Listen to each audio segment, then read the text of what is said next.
Saya di sini akan menjelaskan materi tentang landasan bimbingan konseling. Landasan bimbingan konseling terdiri dari 5, yaitu landasan historis, landasan logis, landasan psikologis, landasan sosial budaya, dan landasan religius atau agama. Landasan bimbingan konseling pada hakikatnya adalah faktor yang harus dipertimbangkan dan khususnya sebagai konselor dalam mengutamakan pelaksanaan dalam mengembangkan pelayanan bimbingan konseling. Diibaratkan sebagai fondasi rumah yang tidak memiliki fondasi, maka bangunan itu tidak akan kokoh. Dan sebaliknya, bila ada fondasi atau landasan itu tadi, maka suatu bangunan akan kokoh. Nah, jadi diibaratkan landasan bimbingan konseling itu sebagai fondasi dalam setiap dasar atau suatu permasalahan. Yang selanjutnya yaitu landasan historis. Landasan historis atau landasan alur atau sejarah dalam lahirnya pertama kali landasan bimbingan konseling. Lalu kenapa harus ada lahirnya bimbingan konseling?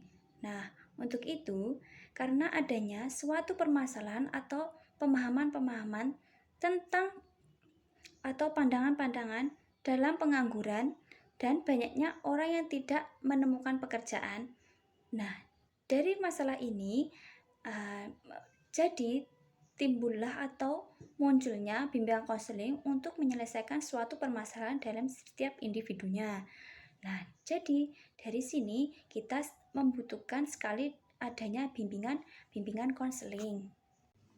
Yang selanjutnya yaitu landasan logis.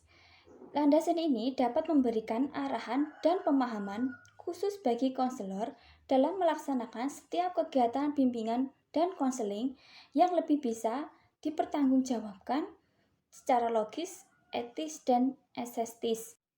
Yang selanjutnya yaitu landasan psikologis. Landasan ini berarti memberikan suatu pemahaman tentang tingkah laku individu yang menjadi sasaran layanan atau klien. Untuk konselor maka harus menguasai semua tingkah laku dalam landasan psikologis.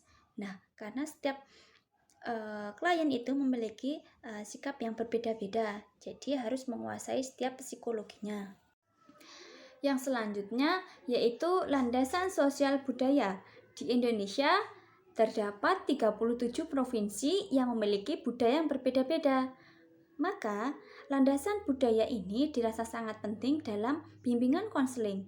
Misalnya, terdapat klien memiliki budaya yang berbeda dengan konselornya, maka konselor harus menyesuaikan dengan budayanya tersebut.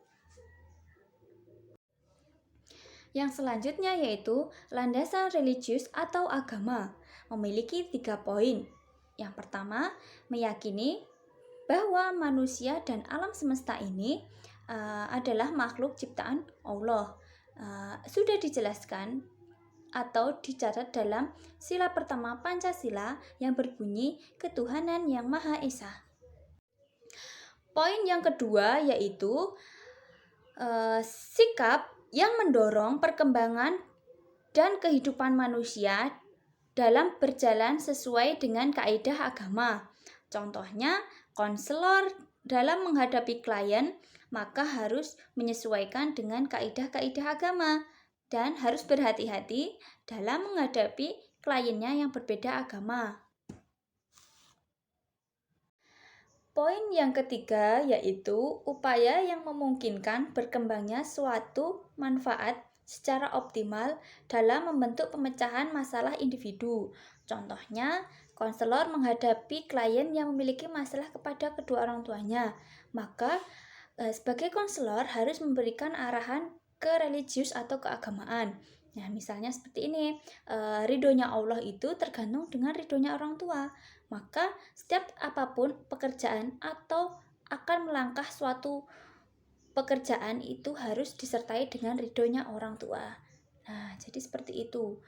Mungkin cukup ini yang dapat saya sampaikan. penjelasan dari saya. Apabila kurang lebihnya, saya mohon maaf yang sebesar-besarnya. Wabillahi taufik walhidayah. Wassalamualaikum warahmatullahi wabarakatuh.